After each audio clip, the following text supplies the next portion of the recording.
친절한 시사, 시원한 통찰. 노영희의 출발 새아침.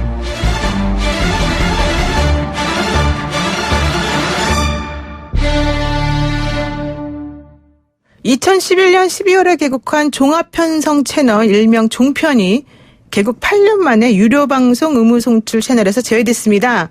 이번 의무 전송 폐지가 무슨 의미냐? 최진봉 성공회대 신문방송학과 교수 모시고 이야기 나눠보겠습니다. 교수님 안녕하세요. 네, 안녕하세요. 교수님께서는 사실은 예전에 그 종편이 만들어질 당시에 이거 안 된다, 절대 안 된다 이렇게 반대 의견을 내세웠던 걸로 알고 있는데 그 이후에 종편에서 정말 종횡무진 활동을 많이 하고 계시거든요. 그러니까요. 어떻게?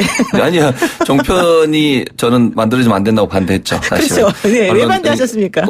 반대했는데 왜냐면요. 언론 독과점 때문에 그랬어요. 여론 독과점이 이루어지기 때문에 보수 언론들이 종편을 가지게 되면 신문시장에서 거대의 어떤 지배자가 결국 방송시장까지 뛰어드는 것 자체가 여론의 독과점이 된다. 이게 제 논리였고요. 네, 잠깐만요. 지금 유튜브로 혹시 보시는 분들 계시면 빨리 들어와서 보세요. 지금 최진봉 교수님이 조금 어색하고 좀 뻘쭘한 표정으로 말씀을 계시거든요.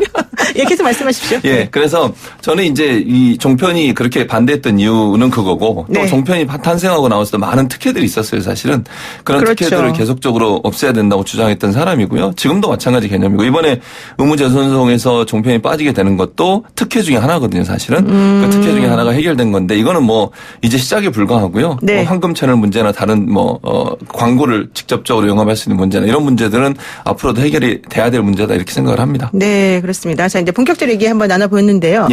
유료 방송 사업자의 필수로 들어가 있던 종편 4개 채널이 이젠 의무가 아닌 선택으로 그래서 시청자들의 선택의 폭이 넓어졌다. 이렇게 볼 수 있는 건데 이게 종편 입장에서는 안 좋아진 거 아닙니까? 그 장단점이 있긴 해요. 그러니까 기본적으로 보면 종편이 그러니까 의무 재선송이라는 게 뭐냐면요. 기본적으로 의무 재선송을 하는 이유는 케이블 방송사, 유료 방송 사업자들은 IPTV 사업자들이 본인들이 패키지를 만들거든요. 보통 우리가 가입을 하면 기본형부터 프리미엄형, 영화형 뭐 이런 거 여러 가지가 있잖아요. 돈을 조금 더 주고라도 더 많은 채널을 보기 위해서 가입을 하게 되는데 모든 가입장이 기본적으로 들어가는 게 의무 재선송이에요. 의무 재선송 채널들은 모든 가입자가 볼 수 있게 만들거든요. 네, 너무 비싸더라고요, 진짜. 그렇죠. 근데 이제 문제는 뭐냐면 종편 같은 경우에는 공익성이 없어요. 의무 재선송에 들어가는 채널들은 대체적으로 공익성이 높은 채널들이에요. 뭐 복지 채널, 국회 방송, 정부 관련된 채널 이런 채널들은 국민들한테 꼭 필요한 공익적인 요소가 있기 때문에 뭐 장애인 방송 이런 방송 그런 방송들은 의무 재선송에 들어가는데 종편은 그럴 이유가 특별히 없어요. 뭐 상업적인 방송이고 개인이 운영하는 방송인데 그 방송사가 왜 공익적 성격도 없는데 의무 재선송에 들어가 있냐 이게 논란이 계속 됐었고 그렇죠. 그렇게 되면 이제 어떻게 되느냐 케이블 방송을 하거나 아니면 IPTV를 하는 유선 방송 사업자들이 패키지를 묶을 때 반드시 종편을 안 넣어도 돼요. 빼게 되잖아요. 그러니까 그건 본인들이 마음대로 하는 거예요. 마치 이런 거예요. 상품을 만드는 회사가 자신이 만드는 상품을 어떻게 구성할 거냐. 종합 선물 세트다 그러면 그 세트 안에 뭘 집어넣을 거냐는 본인이 선택하는 거잖아요. 도시락을 만들 때 5,000원짜리를 만드냐 3,000원짜리 만드냐 반찬에 콩나물을 넣느냐 아니냐 이걸 결정한다는 거죠? 네. 그런데 이 의무 재선송이 돼버리면 모든 도시락 이걸 다 집어넣어야 되는 거예요. 그거는 불합리하잖아요. 그래서 이번에 이제 종편은 그런 부분에서 이제 채널에서 빠질 수는 있어요. 예를 들면 패키지 들어가는 부분에서 기본형에서 빠지고 돈을 좀 더 내야만 볼 수 있는 그렇게 되면 사람들이 볼 수 있는 확률이 좀 떨어지겠죠. 가입자들이. 그런 이제 부작용이 있고 또 하나 이제 장점이라고 보면 종편 입장에서는 이제 협상이 조금 더 수월해져요. 무슨 말이냐면 IPTV나 아니면 이런 유료 방송한테 프로그램을 제공하고 돈을 받거든요. 그 돈의 액수가 늘어날 수는 있죠. 우리가 프로그램이 좋아지면 좋아질수록 우리 제품을 쓰려고 하면 더 많이 요구할 수 있잖아요. 그렇죠. 협상력에서. 그런 점에서 본다면 협상에서 좀 더 유리한 위치에 갈 수는 있다. 그러나 그것이 이제 독이 되고 약이 되고 두 가지 다 돼요. 무슨 말이냐면 협상을 너무 세게 하다 보면 그럼 너 빼버려. 그럼 종편의 채널 뺄게. 이렇게 되다 보면 케이블 가입자들이 본인들을 볼 수 있는 상황이 안 되잖아요. 그래서 양날의 검이 될 수 있는 상황. 그래서 저는 기본적으로는 좀 부정적인 영향이 더 크다. 그러나 꼭 그 부정적인 영향보다는 긍정적인 부분도 있긴 한데 그것은 양날의 검이다. 이렇게 얘기할 수 있을 것 같습니다. 그런데 사실 이번에 그런 시스템 개편이라 그래야 될까? 이런 걸로 이득을 보는 쪽은 지상파 아닙니까? 그럴 수 있죠. 왜냐하면 지상파 같은 경우는 지금 거의 다 모든 채널에 다 들어가 있어요. 기본적으로 유료 방송. 왜냐하면 그렇게 들어가는 이유는 이게 지상파가 들어가야만 그 패키지가 가치가 있어져요. 그렇죠. 아직까지는. 왜냐하면 지상파가 갖고 있는 어떤 파워라고 하는 것은 프로그램 제작 능력이라든지 아니면 재정적인 부분이나 이런 부분들이 세기 때문에 좀 더 좋은 프로그램을 만들 수 있는 어떤 노하우를 가지고 있어요. 인프라도 그렇고. 그러다 보니까 거의 모든 이 운영사들, 그러니까 케이블 방송이든 IPTV 이런 데는 지상파를 기본적으로 다 집어넣어놔요. 그래야 네네. 그 상품 자체가 가치가 있어지는 거니까. 그러니까 결국 이제 종편이 빠지게 되면 경쟁 상대 하나가 빠질 수 있는 기회가 되는 거죠. 그러나 이건 아까도 말씀드렸지만 의무적으로 모든 걸 다 뺀다도 아니에요. 결국 유선 방송 사업자들이 어떻게 선택하느냐의 문제다. 그래서 이거는 앞으로 조금 더 지켜봐야 되는 상황이긴 하지만 의무적으로 넣는 것 자체에선 빠졌기 때문에 빠질 가능성은 충분히 있고 그러면 지상파에게 일정 부분 도움이 되는 영향도 줄 수도 있다 이렇게 볼 수 있죠. 그러니까 결국은 이제 뭐 시장 경제에 맡기겠다 네, 이런 그렇죠. 얘기인데요. 맞아요. 지금 종편이 시청률이 사실은 상당히 좋지 않습니까? 현재 그렇죠. 네, 지상파 입장에서는 경쟁 의식 사실은 상당히 조금 힘든 상황이었는데 이제 잘 됐다는 마음도 드는데요. 네. 소비자들이 종편 채널이 없는 케이블 상품에 가입할 가능성은 좀 없지 않나 이런 또 의구심도 들고요. 저 같으면 하겠어요. 근데 모르겠습니다. 네. 왜냐하면 종편들이 요즘 이제 물론 저는 시사 이런 프로그램 빼고 나머지 연애 오락 이런 부분에서 많이 지금 그 새로운 프로그램도 만들고 있고 또 몇몇 히트친 프로그램들이 있기 때문에 그걸 좋아하는 분들도 있을 수 있죠. 그건 이제 소비자가 선택하는 거죠, 결국은. 예를 들어서 종편이 들어있는 패키지는 조금 돈을 더 내는 거예요. 예를 들면 1,000원, 2,000원 더 내고 네. 그게 빠진 기본형에서는 뭐 좀 더 가격을 다운시키고 이런 방식으로 하는 거니까 소비자가 내가 정말 종편을 보고 싶다 하면 그 돈 조금 더 내고 보는 건데 근데 거기서 물론 이제 돈을 조금 더 내는 것 때문에 그걸 안 볼 수는 있겠죠, 본인들이. 그래서 그거는 이제 시장 경제에 맡겨야 한다고 저는 생각해요. 이게 사실은 종편이 그 의무재선송에 들어간 게 최시중 전 방통위원장이 그렇죠. 행정지도를 통해서 이렇게 만들어놨거든요. 그 네. 자체가 아주 잘못된 행태고요. 아니 방송사를 운영하는 유료방송 사업자들, IPTV나 케이블 방송 사업자들 같은 경우는 본인들이 제품을 만드는 어떤 생산하는 제품 생산자 입장이잖아요. 거기서 자기들에 맞게 패키지를 만드는 것 자체가 근본적으로 정부에 의해서 제약을 받는다면 그 자체가 문제가 되는 것이죠. 그러면 종편이 우리 사회에 끼친 영향은 좀 더 긍정적이다 이렇게도 볼 수도 있는 겁니까? 아니요? 아니에요? 왜 긍정적이라고 보세요? 아니, 저는 종편이, 물론 이제 제가 뭐 사람에 따라 약간 차이가 있어요. 저는 개인적으로 그렇게 생각해요. 종편이 갖고 있는 여러 가지 가장 중요한 게 뭐냐면 종편에서 논란이 가장 많이 되는 게 시사 보도 프로그램입니다. 사실은. 연예 오락 프로그램들은. 네. 물론 케이블 방송 중에도 TVN이나 이런 방송사들도 인기가 많이 있잖아요. 그런 것은 사실 정치적으로 논란이 별로 안 돼요. 그런데 우리 사회에 미치는 영향 자체가 정치 사회적인 문제나 아니면 정치 사회적인 문제에 있어서 일정 부분 제 개인적인 견해일 수도 있습니다만 한쪽으로 편향된 그런 시각의 정보들이 너무 많이 생산되고 있다.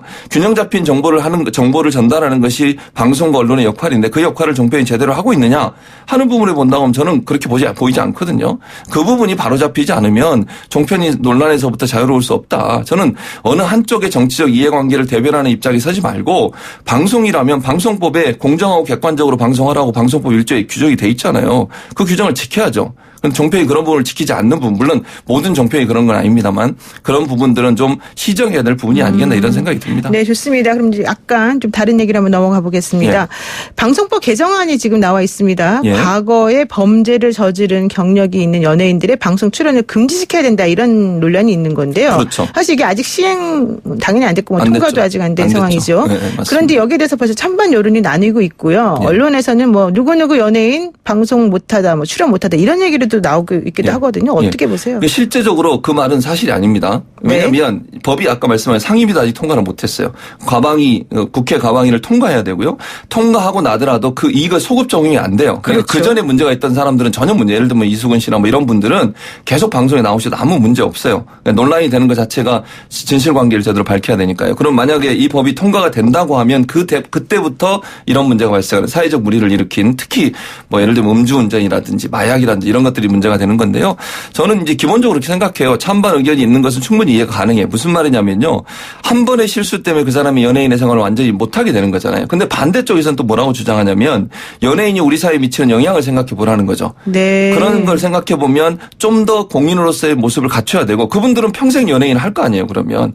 그런데 그런 일을 반복해서 해도 계속 시간 지나면 또 돌아오고 이런 모습을 보일 때 과연 시청자들이나 국민이나 이런 분들 또 연예인들을 좋아하는 팬들 입장에서 그런 모습을 또 닮아서 하지 않을까 하는 우려도 있다는 것이죠. 그래서 일정 부분 제재는 필요한 부분이 있다는 생각이 들어요. 물론 평생 못 나오게 할 거냐는 부분은 논란이 되는데 제재를 가해야 그러면 이분들이 좀 더 조심하지 않겠어요? 본인이 연예인 생활하면서 이런 부분에 걸리게 되면 본인은 영원히 퇴출될 수 있다는 위험 이런 부분이 있다고 하거나 아니면 제도적 장치가 있다고 하면 아무래도 조금 더 본인의 생활을 좀 조심해서 하지 않을까 이런 차원에서는 필요한 부분도 있다. 다만 계속 평생 동안 못하게 할 거냐는 부분은 좀 논란이 될 수 있기 때문에 이 부분은 좀 논의를 해볼 필요가 있다 이런 생각이 듭니다. 그러니까 여기서 이제 좀 우리가 구체적으로 생각해 봐야 될 것이 방송 출연을 금지시켜야 되는 그 대상이 되는 범죄 사실이 뭐냐. 네, 그렇죠. 지금 얘기되는 게 음주운전, 예. 성폭력, 예. 뭐 마약 이런 종류의 특정한 범죄들을 얘기를 하고 있는데요. 네, 그렇죠. 그런 범죄를 저지른 사람들에 대해서 만약에 출연을 시키게 되면은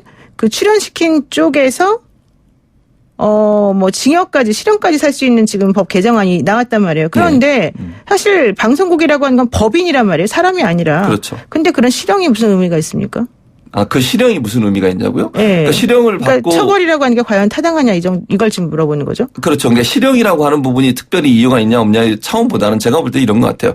방송이 물론 기업이고 경영하는 차원이지만 방송이 갖고 있는 사회적 역할을 보면 그 방송은 사람들한테 엄청난 의식에 영향을 미치는 그런 어떤 생산자랄까요? 아니면 네. 사업이라고 볼 수 있겠죠. 그래서 방송은 특별히 방송법이라는 특별한 법률을 통해서 공정성과 객관성이나 아니면 언어의 품격 이런 부분들을 의무적으로 집어넣고 있어요. 그러니까 일반 기업들이 하는 행동보다는 훨씬 더 공정하고 객관적일 뿐만 아니라 사회적으로 영향을 미치는 요소이기 때문에 더 모범적인 어떤 모습을 보여줘야 된다라고 하는 게 방송법에 규정이 돼 있는 거거든요. 네. 품위 유지 같은 경우도.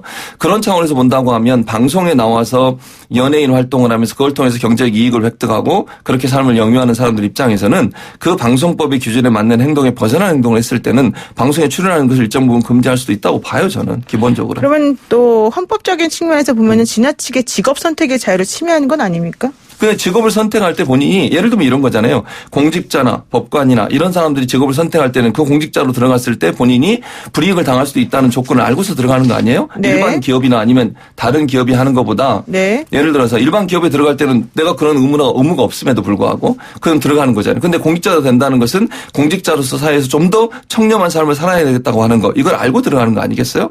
그러니까 연예인이 된다고 하면 이미 이런 룰이나 아니면 규정이 있다고 하면 본인이 연예인 생활을 할 때 예를 들어서 이런 부분이 있기 때문에 내가 그걸 싫어하면 안 들어올 수도 있는 거잖아요.